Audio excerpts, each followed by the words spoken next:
Right, AP assembly సమావేశాలు కొనసాగుతున్నాయి, live చూద్దాం. కమింగ్ టు పవర్, మన ప్రభుత్వం అధికారంలోకి రాగానే మన గౌరవ ముఖ్యమంత్రి గారు ఇమీడియట్గా చూసినప్పుడు కొన్ని సోషల్ పారామీటర్స్లో, అసలు నిజంగా సోషల్ పారామీటర్స్లో మన రాష్ట్రం మిగతా రాష్ట్రాల కంటే కూడా చాలా వెనకబడి ఉన్నామని గుర్తించారు. ఆ వెనకబడి ఉన్నటువంటి సోషల్ పారామీటర్స్ అన్నింటినీ కూడా ఏ విధంగా ముందుకు తీసుకెళ్ళాలి, ఆ హ్యూమన్ క్యాపిటల్ని ఏ విధంగా మనం ఇంప్రూవ్ చేయాలి, ఏ విధంగా ఈ రాష్ట్రంలో ఉన్నటువంటి పేదవారందరికీ అండగా నిలబడాలనే దాని మీద ఆయన గొప్ప ఆలోచన చేసి నవరత్నాలని ప్రారంభించడం జరిగింది అధ్యక్ష. నిజంగా వారు ప్రారంభించినటువంటి నవరత్నాలు నిజంగా ఆ రిజల్ట్స్ ఇప్పుడు మనం చూస్తూ ఉన్నాం అధ్యక్ష. ఎందుకంటే ఈరోజు మనం చూడటమే కాదు, డైరెక్ట్గా ఈరోజు మనం చూస్తే నీతి ఆయోగ్ లాంటి గొప్ప సంస్థలు joint partnership with UNDP and Oxford policy and human development ఇనిషియేటివ్లో వాళ్ళందరూ కూడా సంయుక్తంగా రిలీజ్ చేసినటువంటి పేపర్లో there is a steep decline in poverty head count ratio in Andhra Pradesh అని ఇచ్చారు. దానికంటే ఇంకా ఉదాహరణ ఈ ప్రభుత్వానికి ఏముంది అధ్యక్ష? ఈరోజు నిజంగా పావర్టీ రేట్ని తగ్గించాము, the poverty head count ratio in Andhra Pradesh has been decreased అని సాక్షాత్తు నీతి ఆయోగే ఈరోజు మనకి చెప్పే విధంగా చేయగలిగామంటే అది మన గొప్పతనం కాదా అని అడుగుతున్నాం అధ్యక్ష. గతంలో చంద్రబాబు నాయుడు గారు అధికారంలో ఉన్నప్పుడు 11.77% ఉన్నటువంటి మల్టీ డైమెన్షనల్ పావర్టీ ఈరోజు మన ప్రభుత్వంలో 4.19% తగ్గిందని నీతి ఆయోగ్ మరియు ఇతర సంస్థలు కూడా చెప్పారు. అంటే ఏ విధంగా పేదరికం నిర్మూలన జరుగుతూ ఉంది, ఏ విధంగా పేదవారికి ఈ ప్రభుత్వం అండగా నిలబడుతుంది అనేది నిజంగా ఈరోజు తెలుస్తూ ఉంది అధ్యక్ష. అదేవిధంగా ఈరోజు గౌరవ ముఖ్యమంత్రి గారు కొన్ని అద్భుతమైనటువంటి ఎవరో ఆలోచించినటువంటి సెక్టార్స్ మీద ఫోకస్ చేయడం జరిగింది అధ్యక్ష. ఎందుకంటే an imbalance between rich and poor kids అనేది ఉండకూడదు. ఈ రాష్ట్రంలో ఇంబ్యాలెన్స్ ఉండకూడదు. అందరికీ కూడా ఎడ్యుకేషన్ అందాలి, అందరికీ కూడా క్వాలిటీ ఎడ్యుకేషన్ అందాలనేటువంటి ఆలోచన చేసినటువంటి ముఖ్యమంత్రి మన జగన్మోహన్ రెడ్డి గారు అధ్యక్ష. అంటే రిచ్ పిల్లలందరూ కూడా వెళ్ళి పెద్ద పెద్ద స్కూల్లో చదువుకుంటూ వాళ్ళకి ఇంగ్లీష్ మీడియంలో చదువుకుంటూ ఉంటే ఇక్కడ చిన్న పేదవారి ఉన్నటువంటి చిన్నారులకు కూడా వాళ్ళకి అన్యాయం జరగకూడదు, వాళ్ళకు కూడా ఈక్వలెంట్ ఎడ్యుకేషన్ రావాలి, క్వాలిటీ ఎడ్యుకేషన్ వాళ్ళకి అందించాలనేటువంటి ఒక గొప్ప ఆలోచన చేసినటువంటి ముఖ్యమంత్రి మన జగన్మోహన్ రెడ్డి గారు అధ్యక్ష. ఎందుకంటే పేదరిక నిర్మూలన నాణ్యమైన చదువు ద్వారానే సాధ్యమవుతుందని మన ముఖ్యమంత్రి గారు గట్టిగా నమ్మటం జరిగింది అధ్యక్ష. ఈరోజు అది ప్రతి ఒక్కరి హక్కు, చదువు అనేది ప్రతి ఒక్కరి హక్కు కావాలి. పేద పిల్లలు తెలుగు మీడియంలో పరిమితమై ఉండకూడదు. సంపన్న పిల్లలు ఈరోజు ఇంగ్లీష్ మీడియంలో చదువుతున్నారు. సంపన్నులకు అదే ఏదైతే అందుతుందో అదే పేదవారికి కూడా అందాలనేటువంటి ఒక గొప్ప ఆలోచన చేసినటువంటి ముఖ్యమంత్రి గారు మన గౌరవ ముఖ్యమంత్రి గారు అధ్యక్ష. Quality education to the poor is the moment for bringing them from darkness to light అధ్యక్ష. ఈరోజు ఒక డార్క్నెస్ నుంచి లైట్లోకి తీసుకురావాలంటే ఆ పూర్ పిల్లలందరికీ కూడా ఎవరైతే ఈరోజు ఉన్నారో ఆ పూర్ కిడ్స్ అందరికీ కూడా ఈక్వలెంట్ అండ్ క్వాలిటీ ఎడ్యుకేషన్ ఇవ్వాలనేటువంటి ఒక గొప్ప ఆలోచన చేసినటువంటి వ్యక్తి మన గౌరవ ముఖ్యమంత్రి గారు. వారు ఎప్పుడూ చెప్తూ ఉంటారు అధ్యక్ష, we are not just advocating the right to education but right to quality education అని మన ముఖ్యమంత్రి గారు ఎప్పుడూ చెప్తూ ఉంటారు అధ్యక్ష. అదేవిధంగా ఈ రాష్ట్రంలో ఈరోజు విద్యా వ్యవస్థ యొక్క రూపురేఖలు పూర్తిగా మార్చినటువంటి ముఖ్యమంత్రిగా మన జగన్మోహన్ రెడ్డి గారు అధ్యక్ష. నిజంగా ఈరోజు చూస్తే ఎందుకంటే quality education was the key to elevating poverty and positioning students from economic weaker sections competitively at a global scale. అంటే ముఖ్యమంత్రి గారి యొక్క ఆలోచన ఈరోజు empowering students from government schools to globally competitive ఎన్వైరన్మెంట్లో గవర్నమెంట్ స్కూల్స్లో చదువుకుంటున్నటువంటి పిల్లల్ని ఎంపవర్ చేసి వాళ్ళని గ్లోబల్గా కాంపిటేటివ్గా ప్రపంచంలో ఎక్కడికి వెళ్ళైనా కూడా వాళ్ళని నిలబెట్టాలనేటువంటి ఒక గొప్ప ఆలోచన చేసినటువంటి ముఖ్యమంత్రులు మన జగన్మోహన్ రెడ్డి గారు అధ్యక్ష. అంటే ద రైట్ టు క్వాలిటీ ఎడ్యుకేషన్ని అందిస్తున్నటువంటి ఏకైక ముఖ్యమంత్రి మన జగన్మోహన్ రెడ్డి గారు. అంటే ఈరోజు ప్రతిపక్షాలు అంటూ ఉంటాయి అధ్యక్ష, చంద్రబాబు నాయుడు గారి ఆలోచన ఎప్పుడు కూడా విద్యార్థులకు ఓట్లు ఉండవు కాబట్టి వారిని పట్టించుకొని ప్రభుత్వాలు చూసాం అధ్యక్ష. ఎప్పుడు కూడా విద్యార్థులకు ఓట్లు ఉండవనేటువంటి ఆలోచించే చంద్రబాబు నాయుడు గారు ఒక పక్క అయితే ఈరోజు విద్యా వ్యవస్థని మార్చాలి, క్వాలిటీ ఎడ్యుకేషన్ అందరికీ అందించాలి అని చెప్పి ఈరోజు దాదాపుగా ఈ రాష్ట్రంలో ఉన్నటువంటి 45,000 పాఠశాలల యొక్క గవర్నమెంట్ స్కూల్స్ అన్నింటినీ కూడా నాడు నేడు చేస్తూ వేల కోట్ల రూపాయలని వెచ్చించి క్వాలిటీ ఎడ్యుకేషన్ అందించిన ఏకైక ఘనత మన గౌరవ ముఖ్యమంత్రి గారు అధ్యక్ష. నిజంగా ఈరోజు ఈ రాష్ట్రంలో ఉన్నటువంటి ప్రతి చిన్నారి కూడా ఒక మేనమామగా భావిస్తూ ఉన్నారు అధ్యక్ష. వాళ్ళ మేనమామ వాళ్ళకు అండగా నిలబడి ఈరోజు క్వాలిటీ ఎడ్యుకేషన్ అందించి ఈ ప్రపంచంలో ఆంధ్ర రాష్ట్రంలో చదువుకుంటున్న పిల్లలు ఈ ప్రపంచ నలుమూలలకి ఎక్కడికి వెళ్ళైనా కూడా మా మేనమామ అందించినటువంటి తోడ్పాటుతో మేము సెటిల్ అవుతాము, లైఫ్లో అన్నిటికీ అందరికంటే బాగా సెటిల్ అవుతాము అనేటువంటి భావన ఈరోజు ఆ కాన్ఫిడెన్స్ని ఈరోజు ఆ పిల్లలకి ఒక మేనమామలో అందించినటువంటి వ్యక్తి మన గౌరవ ముఖ్యమంత్రి జగన్మోహన్ రెడ్డి గారు అధ్యక్ష. ఈ విధంగా ఎడ్యుకేషన్ వ్యవస్థని పూర్తిగా రూపురేఖలు మార్చి, ఎందుకంటే నిజంగా ఒక వ్యక్తికి ఏం కావాలి అధ్యక్ష? గుడ్ ఎడ్యుకేషన్, తర్వాత ముఖ్యమైనది ఆరోగ్యం అధ్యక్ష, వైద్యం. ప్రతి ఒక్కడికి వైద్యం అందాలి. యూనివర్స్ హెల్త్ కేర్ యాక్సెస్ అని ఈరోజు మనం అమెరికాలోనో లేకపోతే యునైటెడ్ కింగ్డమ్లో ఈ పెద్ద పెద్ద దేశాలు అభివృద్ధి చెందినటువంటి దేశాల్లో కూడా ఈరోజు హెల్త్ కేర్ ఫర్ ఆల్ అనేది లేదు అధ్యక్ష.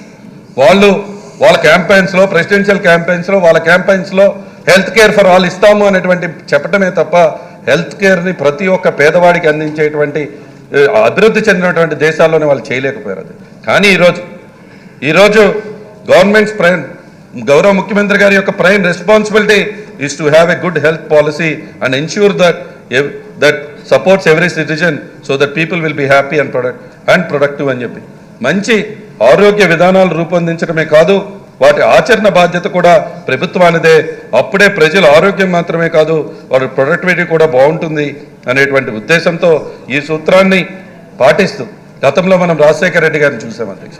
ఆరోగ్యశ్రీని తీసుకువచ్చి ఆయన 2 అడుగులు వేస్తే ఈరోజు 4 అడుగులు ముందుకు వేసి ఈరోజు ఆరోగ్యశ్రీని మరింతగా ముందుకు తీసుకువెళ్ళి పేదవారికి వైద్యం అందాలనేటువంటి గొప్ప ఆలోచన. ఆరోగ్యశ్రీని 5 లక్షల నుంచి 25 లక్షల రూపాయలకి పెంచినటువంటి ఘనత మన గౌరవ ముఖ్యమంత్రి గారి అధ్యక్ష.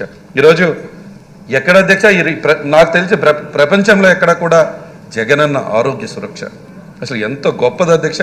అంటే ఈరోజు జల్లెడ పట్టండి, గుర్తించండి, ప్రతి పేదవారి ఇంటికి వెళ్ళండి, వాళ్ళ ఆరోగ్యం సురక్షంగా ఉండాలి అని చెప్పి రాష్ట్రంలో ఉన్నటువంటి ప్రతి గడప దగ్గరికి కూడా పంపించి వాళ్ళ ఆరోగ్యం ఎలా ఉందో తెలుసుకుని, వాళ్ళకి బీపీ ఉందా, వాళ్ళకి డయాబెటిక్, వాళ్ళకి షుగర్ ఉందా ఏంటి అని తెలుసుకుని వాళ్ళకు ఒక ప్రొఫైల్ క్రియేట్ చేసి అదే గ్రామానికి డాక్టర్స్ని పంపించి మెడికల్ డిపార్ట్మెంట్లు పంపించి ఆ ప్రతి ఒక్క గ్రామంలో ఉన్నటువంటి ప్రతి పేదవాడికి వైద్యం అందాలనేటువంటి గొప్ప ఆలోచన చేసినటువంటి ముఖ్యమంత్రులు మన జగన్మోహన్ రెడ్డి గారు అని చెప్పి కూడా ఈరోజు మీకు తెలియజేస్తూ ఉన్నది. అంత గొప్పగా ఈరోజు చేసి ఈరోజు గౌరవ ముఖ్యమంత్రి గారు ఈరోజు అంతేకాకుండా 17 కొత్త మెడికల్ కాలేజీలను ఏర్పాటు చేసి అదేవిధంగా 53,126 మంది వైద్య సిబ్బందిని నియమించుకుని ఈరోజు అదేవిధంగా హెల్త్ క్లినిక్స్ అధ్యక్ష. అంటే ఈరోజు గ్రామంలో మేము వెళ్తే హెల్త్ క్లినిక్ అంటే అన్న మా గ్రామంలో హాస్పిటల్ కట్టించాడు మా జగనన్న అని చెప్పి వాళ్ళందరూ కూడా ఆనందాలు వ్యక్తం చేస్తున్నారు అధ్యక్ష. ఫ్యామిలీ డాక్టర్ కాన్సెప్ట్ అంటే కేవలం సిటీస్లోనో లేకపోతే అభివృద్ధి చెందినటువంటి దేశాల్లో చూసినటువంటి మనం ఈరోజు మన ఆంధ్ర రాష్ట్రంలో ఫ్యామిలీ డాక్టర్ కాన్సెప్ట్ తీసుకువచ్చి ఈరోజు ప్రతి పేదవాడికి వైద్యం అందాలనేటువంటి గొప్ప ఆలోచన చేసినటువంటి ముఖ్యమంత్రి గారు. అదేవిధంగా ఈరోజు 1700 పైచిలుకుగా 108, 104 అంబులెన్స్లను ఏర్పాటు చేసినటువంటి ఘనత మన గౌరవ ముఖ్యమంత్రి గారు. అంటే ఈరోజు ఒకటే చెప్తున్నారు అధ్యక్ష ముఖ్యమంత్రి గారు, చేతు నుంచి ఖర్చు పెట్టాల్సిన పరిస్థితి రాకూడదు, పేదవారికి వైద్యం అందాలి, వాళ్ళ చేతుల్లోంచి ఖర్చు పెట్టేటువంటి పరిస్థితి రాకుండా ప్రతి పేదవారికి వైద్యం అందాలనేటువంటి ఒక గొప్ప ఆలోచన చేసినటువంటి గౌరవ ముఖ్యమంత్రి గారు అధ్యక్ష. ఈరోజు 10,132 వైఎస్ఆర్ హెల్త్ క్లినిక్స్ని ఈరోజు గ్రామాల్లో ఏర్పాటు చేసి ఈరోజు 1142 ప్రైమరీ హెల్త్ సెంటర్స్ని ఏర్పాటు చేసి 177 కమ్యూనిటీ హెల్త్ సెంటర్స్ని ఏర్పాటు చేసి 43 ఏరియా హాస్పిటల్స్ని ఏర్పాటు చేసి 9 డిస్ట్రిక్ట్ హాస్పిటల్స్ని పెట్టి 3 స్పెషాలిటీ హాస్పిటల్స్ని పెట్టి 3 సివిల్ డిస్పెన్సరీస్ పెట్టించి 11 టీచింగ్ హాస్పిటల్స్ పెట్టించి 15 స్పెషాలిటీ హాస్పిటల్స్ పెట్టించి ఈరోజు అంతేకాకుండా 542 ఈరోజు యూపీహెచ్సిస్ పెట్టించి ఈరోజు అంటే ఈ రాష్ట్రంలో ఉన్నటువంటి ప్రతి పేదవారికి వైద్యం అందాలనేటువంటి గొప్ప ఆలోచన చేసినటువంటి ఏకైక ముఖ్యమంత్రి మన జగన్మోహన్ రెడ్డి గారు. ఈరోజు పేదవారికి వైద్యం అందుతుందంటే దానికి కారణం మన జగన్మోహన్ రెడ్డి గారు, మన ప్రభుత్వం అని చెప్పి ఈరోజు నిన్న సాక్షాత్తు గవర్నర్ గారు కూడా వారి ప్రసంగంలో వైద్యానికి మనం చూపిస్తున్నటువంటి మనం చేస్తున్నటువంటి విధానాన్ని వారు కూడా నిన్న ఎప్రిషియేట్ చేస్తూ ముఖ్యమంత్రి గారిని కొనియాడారు అంటే నిజంగా ఏ విధంగా ఈరోజు గ్రామాల్లో ప్రజలకు వైద్యం అందుతుందో మనం చూస్తూ ఉన్నాం అధ్యక్ష. ఈ విధంగా మనం చెప్పుకుంటూ పోతే ప్రతి సెక్టర్ విద్య గురించి మాట్లాడుకున్నాం, వైద్యం గురించి మాట్లాడుకున్నాం. అదేవిధంగా వ్యవసాయ రంగాన్ని గురించి మాట్లాడితే కూడా ప్రతి రంగము కూడా రాష్ట్ర ప్రగతికి వెన్నెముకగా ఉండేటువంటి వ్యవసాయ రంగం. మన రాష్ట్ర జనాభాలో 62% మంది ఇప్పటికే వ్యవసాయం మరియు అనుబంధ రంగాలపై ఆధారపడి ఉన్నారు. ఈ రంగంలో ఈరోజు ఈ రంగాన్ని ముందుకు తీసుకువెళ్ళాలని ఈ అసెండింగ్ అగ్రికల్చర్ గ్రోత్ని తీసుకొచ్చినటువంటి ముఖ్యమంత్రి మన జగన్మోహన్ రెడ్డి గారు.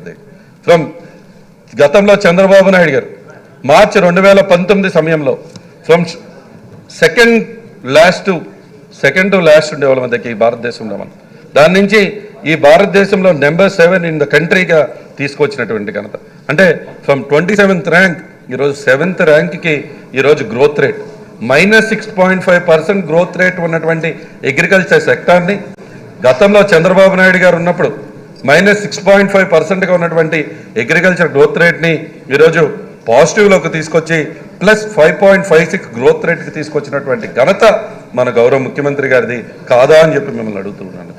ఇంత గొప్పగా తీసుకెళ్ళినటువంటి వ్యక్తి.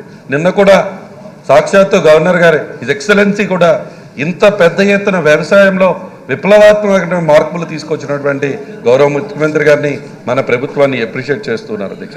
అదేవిధంగా ప్రతి స్కీము కూడా ప్రతి సంవత్సరం 13,500 రూపాయలు ఈరోజు రైతు భరోసా PM కిసాన్గా ఇచ్చే కార్యక్రమం కానీ, అదేవిధంగా ఈరోజు ఎప్పుడూ లేని విధంగా రైతు భరోసా కేంద్రాలు 10,778 రైతు భరోసా కేంద్రాలు అంటే ప్రతి గ్రామంలో ఈరోజు రైతుకి ఒక వన్ స్టాప్ షాప్గా మార్చి రైతుకు ఏ అవసరం ఉన్నా కూడా రైతు భరోసా కేంద్రం అనేటువంటి, ఎందుకంటే మారుతున్నటువంటి అగ్రిటెక్ రంగంలోకి మారుతున్నటువంటి ప్రపంచంలో రైతన్న వెనకపడకూడదు. రైతన్నకు కూడా అగ్రికల్చర్ నుంచి టెక్నాలజీ కూడా అనుసంధానం చేయాలి. రైతుకు ఏదన్నా ఇబ్బంది ఉంటే అదే గ్రామంలో ఉన్నటువంటి రైతు భరోసా కేంద్రానికి వెళ్తే అది పరిష్కారం అయ్యే విధంగా ఒక గొప్ప ఆలోచన చేసినటువంటి ముఖ్యమంత్రి వర్యులు మన జగన్మోహన్ రెడ్డి గారు, మన ప్రభుత్వం అని చెప్పి కూడా మీకు ఈరోజు తెలియజేస్తున్నది. ఈ విధంగా చెప్పుకుంటూ పోతే ఈరోజు ప్రతి ఒక్కటి కూడా ఒక విప్లవాత్మకమైనటువంటి మార్పులు తీసుకొచ్చినటువంటి ఘనత మన ముఖ్యమంత్రి గారు. ఉమెన్ ఎంపవర్మెంట్ చేస్తాం ఈరోజు ఎప్పుడూ లేని విధంగా ఈరోజు మహిళా సాధికారతను తీసుకొచ్చినటువంటి ఘనత మన గౌరవ ముఖ్యమంత్రి గారి అధ్యక్ష. ఈరోజు ఎప్పుడన్నా విన్నామా? ఈరోజు చేయూత, ఈరోజు కాపు నేస్తం, EBC నేస్తం, ఈ విధంగా పేదవారికి అండగా నిలబడుతూ మహిళలకు అండగా నిలబడుతూ మహిళల్ని ఆర్థికంగా నిలబెడుతూ ముందుకు తీసుకువెళ్ళినటువంటి ఘనత మన గౌరవ ముఖ్యమంత్రి గారి అధ్యక్ష. అదేవిధంగా అన్నిటికంటే ముఖ్యమైనది ఈ రాష్ట్రంలో ఈ భారతదేశంలోనే ఎప్పుడు ఈరోజు ప్రతి పేదవారు కూడా హౌసింగ్ ఫర్ పూర్, ఈరోజు పేదలందరికీ ఇల్లు, సొంత ఇంటి అనేటువంటి కళ. ఈరోజు ఎంతోమంది లక్షలాది మంది ఈ రాష్ట్రంలో ఇళ్ల స్థలం లేక, ఉండటానికి ఇల్లు లేక ఇబ్బంది పడుతూ వచ్చే చాలీచాలు చేసే కూలి పనిలో వచ్చేటువంటి ఆ 5,000 10,000ని అద్దెంట్లో ఉంటూ ఈరోజు పిల్లలకి తీసుకెళ్ళి బడికి డబ్బులు పిల్లల్ని చదివించుకోవడానికి డబ్బులు లేక, పిల్లలకి బట్టలు కొనుక్కోవడానికి డబ్బులు లేక, ఉండటానికి ఎంత ఇల్లుంటే చాలనేటువంటి చేసినటువంటి గౌరవ ముఖ్యమంత్రి గారి పాదయాత్రలో వారు చూసినటువంటి ప్రజలకు చెప్పినటువంటి కష్టాలని దగ్గర నుండి చూసి ఈ రాష్ట్రంలో ఉన్నటువంటి అతి ముఖ్యమైనటువంటి సమస్య పేదవారికి ఇళ్ల స్థలం ఉంటే ఇల్లు కట్టుకుంటారు, ఇళ్ల స్థలమే లేనటువంటిది గమనించి ఈ రాష్ట్రంలో 72,000 ఎకరాలను సేకరించి ఈరోజు 31 లక్షల మంది పైచులుగా ఉన్నటువంటి పేదవారికి ఇళ్ల స్థలాలు ఇచ్చినటువంటి ఘనత ఈ భారతదేశంలో ఈ ఆంధ్ర రాష్ట్రంలో గౌరవ ముఖ్యమంత్రి జగన్మోహన్ రెడ్డి గారికి తప్ప ఎవరన్నా అంత పెద్ద కార్యక్రమాన్ని చేశారా అని అడుగుతున్నాం. ఎప్పుడన్నా ఈరోజు ప్రతిపక్షాలు మన గురించి మాట్లాడుతూ ఉన్నాయి, వాళ్ళ సొంత ఇళ్ళలే ఈ రాష్ట్రంలో ఉండవు. హైదరాబాద్లో ప్యాలెస్లు కట్టుకునేటువంటి వ్యక్తులు ఈరోజు ఈ రాష్ట్రంలో ఉన్నటువంటి పేదవారికి ఇల్లు లేదు, ఆ పేదవారికి ఉండటానికి స్థలం లేనటువంటి ఆలోచన లేదే. ఎప్పుడు కూడా వీరికి ఈ రాష్ట్రంలో ఉన్నటువంటి పేదవారు ఏ ఇబ్బంది పడుతున్నారు? నిజమైన ఇబ్బంది ఒక పేదవారికి ఏంటి అధ్యక్ష? ఉండటానికి ఎంత ఇల్లు ఉండాలి, ఉండటానికి అంత స్థలం ఉండాలనేటువంటి ఆలోచన. ఆ ఇబ్బందిని తెలుసుకున్నటువంటి ముఖ్యమంత్రి, ఆ ఇబ్బందిని తెలుసుకొని 31 లక్షల మంది పేదవారికి ఇళ్ల స్థలాలు ఇవ్వటమే కాకుండా దాదాపుగా 22 లక్షల మందికి ఇల్లు నిర్మించుకోవడానికి కూడా ఈరోజు మంజూరు చేసి దాదాపుగా ఈరోజు 15 లక్షల దాకా ఈరోజు ఇల్లు కూడా పూర్తి చేసినటువంటి ఘనత. ఎప్పుడన్నా it never in the history of India, ఈరోజు భారతదేశంలోనే కాదు ప్రపంచంలో కూడా ఎప్పుడు కూడా ఎవరు కూడా ఇంత పెద్ద ఎత్తున 72,000 ఎకరాలు తీసుకుని 31 లక్షల మంది పేదవారికి ఇళ్ల స్థలాలు ఇచ్చింది ఎక్కడుంది అని అడుగుతూ ఉన్నాం అధ్యక్ష. ఈరోజు ముఖ్యమంత్రి గారు ఎప్పుడూ చెప్తూ ఉంటారు, మనం ఈరోజు పేదవారికి ఇళ్ల స్థలం ఇవ్వటమే కాదు, we are not constructing just houses for the poor, we are constructing new towns. అంటే 17,000 లేఅవుట్లు రాష్ట్రంలో. జగనన్న కాలనీ అంటే ప్రతిపక్షాలు ఈరోజు భయపడుతున్నటువంటిది. ఎక్కడికన్నా ఏ గ్రామం వెళ్ళినా జగనన్న లేవు అంటే ఒక గ్రామం, ఈరోజు ఒక గ్రామానికి వెళ్తే అక్కడ ఒక కొత్తగా జగనన్న కాలనీ అని ఏర్పాటు చూస్తూ ఉంటే అంటే ఈరోజు ఊర్లు కొత్తగా 17,000 ఊర్లని దాదాపుగా ఈరోజు పేదవారి కోసం ఈరోజు క్రియేట్ చేసినటువంటి వ్యక్తి మన గౌరవ ముఖ్యమంత్రి గారు జగన్మోహన్ రెడ్డి గారు అని చెప్తూ ఉన్నారు. అదేవిధంగా ఆ పేదలకు ఇచ్చినటువంటి ఇళ్లలో కూడా హక్కు కల్పించాలి. ఎవరు ఆలోచిస్తారు? అదే స్థలం ఇచ్చి ఇల్లు కట్టుకోవడానికి శాంక్షన్ చేసి, అదే కాకుండా ఆ ఇంటిని వాళ్ళకి ఆస్తిగా మార్చాలి అంటే వాళ్ళకి రిజిస్ట్రేషన్ చేసి ఇవ్వాలి అనేటువంటి ఒక గొప్ప ఆలోచన చేసి ఆ స్థలాలను కూడా రిజిస్ట్రేషన్ చేసి ఇవ్వాలనేటువంటి గొప్ప ఆలోచన చేసినటువంటి వ్యక్తి మన ముఖ్యమంత్రి గారు. ఇంత గొప్ప నిర్ణయాలు తీసుకున్నటువంటి ముఖ్యమంత్రి గారు. అదేవిధంగా ఈ రాష్ట్రంలో ఉన్నటువంటి ప్రతి అవ్వను ప్రతి తాతను పలకరిస్తే ఈరోజు జగన్మోహన్ రెడ్డి గారు గుర్తొస్తున్నారు. ఎందుకంటే వాళ్ళకి 3,000 రూపాయల పెన్షన్ వస్తుంది. ఎప్పుడన్నా ఈరోజు ఈ రాష్ట్రంలో ఉన్నటువంటి అవ్వాతాతలకి ఒక మనవడిగా ఈరోజు ఈ రాష్ట్రంలో ఉన్నటువంటి అవ్వాతాతలకి నేను ఉన్నానని భరోసా కల్పిస్తూ గడప దగ్గరికే వెళ్ళి పెన్షన్ ఇచ్చేటువంటి కార్యక్రమం. ఇదే పెన్షన్ గురించి నిన్న మాట్లాడుతూ ఉంటే, పెన్షన్ గురించి గవర్నర్ గారు మాట్లాడుతూ ఉంటే, ఈజ్ ఎక్సలెన్సీ గవర్నర్ గారు ఈ రాష్ట్రంలో ఉన్నటువంటి అవ్వాతాతలకు 3,000 పెన్షన్ ఇస్తున్నామంటే దాన్ని కూడా ఓర్చుకోలేక కరెక్ట్గా పెన్షన్ గురించి మాట్లాడుతుంటే లేచిపోయి ఒక అల్లరి చేసి ఈ సభ నుంచి బయటకు వెళ్ళిపోయినటువంటి పరిస్థితి. ఈరోజు సభలో అవ్వాతాతలకి 3,000 రూపాయల పెన్షన్ జగన్మోహన్ రెడ్డి గారు ఇస్తున్నారంటే కూడా వినలేక ఓర్వలేక అసెంబ్లీ నుంచి నన్ను బయటికి వెళ్ళిపోయినటువంటి ప్రతిపక్షాలు. వాళ్ళ గతంలో 38 లక్షల మందికి వాళ్ళు ఇస్తే ఈరోజు 66,35,000 మందికి ఈరోజు మనం పెన్షన్ ఇస్తూ ఉంటే ఎక్కడ 38 లక్షలు, ఎక్కడ 66 లక్షలు?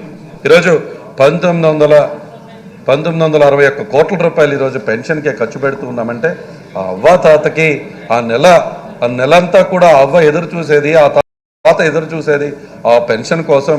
ఆ పెన్షన్ ఇంటికి పంపించేటువంటి గొప్ప వ్యవస్థని మన ప్రభుత్వంలో కాదా తీసుకువచ్చింది అని అడుగుతున్నాను. ఇంత గొప్ప వ్యవస్థలను తీసుకొచ్చినటువంటి మన గౌరవ ముఖ్యమంత్రి గారు, ఇంత గొప్ప వ్యవస్థల్ని ముందుండి నడిపిస్తున్నటువంటి గౌరవ ముఖ్యమంత్రి గారు, ఈరోజు అన్ని రకాలుగా కూడా ఈరోజు ఈ రాష్ట్రాన్ని ముందుకు తీసుకువెళ్తున్నటువంటి గౌరవ ముఖ్యమంత్రి గారు. అధ్యక్ష, ఈరోజు చూస్తే ప్రతిపక్షాలందరూ కూడా ఈరోజు నేను ఒకటే చెప్తూ ఉన్నాను అధ్యక్ష, జగనన్న రాష్ట్ర ప్రజలకు ఒక ధైర్యాన్ని ఇచ్చారు, వారి సమస్యల పరిష్కారాన్ని అందించారు, భవిష్యత్తుపై ఆశ నిలబెట్టారు అధ్యక్ష. ఈ రాష్ట్రంలో ఉన్న పేదవారికి ఈరోజు ప్రజలు ముఖ్యమంత్రి గారిని నమ్మారు అధ్యక్ష. ముఖ్యమంత్రి గారు ప్రజలకు సేవకుడిగా నిలిచారు అధ్యక్ష. అధ్యక్ష, రెండు వైపుల నుండి కూడా ఒకరి పట్ల ఒకరికి సమానమైన ఆదరణ ఉంది అధ్యక్ష ఈరోజు ప్రజలకు ముఖ్యమంత్రి గారికి. ఎందుకంటే ముఖ్యమంత్రి గారు వారికి సేవకుడిగా, ప్రజలు కూడా వీరు ఈరోజు ముఖ్యమంత్రి గారిని నమ్మి ఈరోజు మేము సిద్ధంగా ఉన్నాం, మళ్ళీ జగన్మోహన్ రెడ్డి గారిని ముఖ్యమంత్రిగా చేసుకోవాల్సినటువంటి ఆవశ్యకత ఉంది అని రాష్ట్రంలో ప్రజలు ఈరోజు చెప్తూ ఉన్నారు అధ్యక్ష. ఈరోజు దానికి ఉదాహరణ ఇప్పటికే జరిగినటువంటి ఏ మీటింగ్కి వెళ్ళినా ఈరోజు ఎక్కడ చూసినా కూడా, మొన్న భీమిడిలో మీరు చూశారు, అదేవిధంగా అది జరిగినటువంటి సభ, దెందులూరులో మా దగ్గర జరిగినటువంటి సభ, లక్షలాదిగా ఈరోజు ప్రజలు మేము జగనన్నని ఆశీర్వదించడానికి వచ్చాం, జగనన్నే ముఖ్యమంత్రిగా ఈ రాష్ట్రానికి ఉండాలి, ఇది ఆవశ్యకత, ఈ రాష్ట్రంలో పేదవారికి న్యాయం జరగాలంటే ఈ జగన్మోహన్ రెడ్డి గారు వైఎస్ఆర్ కాంగ్రెస్ పార్టీ ప్రభుత్వం ఉండాలని ప్రజలే స్వచ్ఛందంగా ఈరోజు మేము పెడుతున్నటువంటి సిద్ధం సభలకు వస్తూ ఉంటే, అదే మాది దెందులూరు నియోజకవర్గంలో జరిగినటువంటి సభ లక్షలాదిగా ఈరోజు 5 లక్షల మించి పైచలుకగా ఈరోజు అక్కడికి వచ్చి జగన్మోహన్ రెడ్డి గారిని ఆశీర్వదిస్తే, ఈరోజు నిన్న మళ్ళీ చంద్రబాబు నాయుడు గారు వచ్చారు అధ్యక్ష. రా కదలి రా అంటూ ఉన్నారు. మా పక్కనే ఉన్నటువంటి చింతలపూడి ఈరోజు 5 లక్షల మంది మనకొస్తే 4,000 మంది కూడా లేనటువంటి సభ. రా కదలి రా అంటే ప్రజలు నేను రాను బాబు అని వెళ్ళిపోతున్నాను. భవిష్యత్తు గ్యారంటీ అని చెప్తుంటే మా భవిష్యత్తు నువ్వు గ్యారంటీ ఇవ్వలేవని చెప్పి సభ నుంచి వెళ్ళిపోతున్నటువంటి పరిస్థితి. రా కదలిరా అంటే వాళ్ళ పుత్రరత్నం లోకేషే రానటువంటి పరిస్థితి. ఈరోజు అక్కడ ఉన్నటువంటి సభలు ఫెయిల్ అవుతూ ఉంటే ప్రజలు రా కదలిరా సభ నుంచి ఆ సభ ఎక్కి సిద్ధం సిద్ధం అని ఆయన కూడా మాట్లాడుతూ ఉన్నాడు అధ్యక్ష. అంటే జగన్మోహన్ రెడ్డి గారి సిద్ధం సభ చూసి చంద్రబాబు నాయుడు గారికి మరి ఏమైందో తెలియదు, రా కదలిరా సభ నుంచి పేరు మార్చి సిద్ధం అంటూ మా అందరినీ కూడా తిట్టేటువంటి వైనం నిన్న చూశారు. నిన్న నన్ను తిడుతూ ఉన్నారు, మా పార్లమెంట్లో ఉన్నటువంటి శాసనసభ్యులు, మా ఎంపీలను, మంత్రుల్ని అందరినీ కూడా ఇష్టం వచ్చినట్టు వారు తిడుతూ ఉన్నారు. వారి జనానికి జనం రాకపోతే మేమేం చేశాం అధ్యక్ష? అంటే ప్రజలకు మీ పైన నమ్మకం లేదు కాబట్టి, ప్రజలు మిమ్మల్ని విశ్వసించట్లేదు కాబట్టి, మీరు భవిష్యత్తు గ్యారంటీ ఇస్తానన్నా నీ భవిష్యత్తుకే గ్యారంటీ లేదు, మాకేమిస్తామని వాళ్ళు ప్రజలు రాకుండా ఉన్న పరిస్థితుల్లో ఈరోజు అక్కడికి వచ్చి అక్కడ ఉన్నటువంటి శాసనసభ్యుల్ని, అక్కడ ఉన్నటువంటి మంత్రుల్ని, మా గౌరవ ముఖ్యమంత్రి గారిని తిట్టుదామని సభలు పెడితే ఏమవుతుంది అధ్యక్ష? ఈరోజు ఒకటే చెప్తూ ఉన్నా అధ్యక్ష, నిన్న మాట్లాడుతున్నారు అధ్యక్ష, అసలు నేనుంటే కరోనా వచ్చే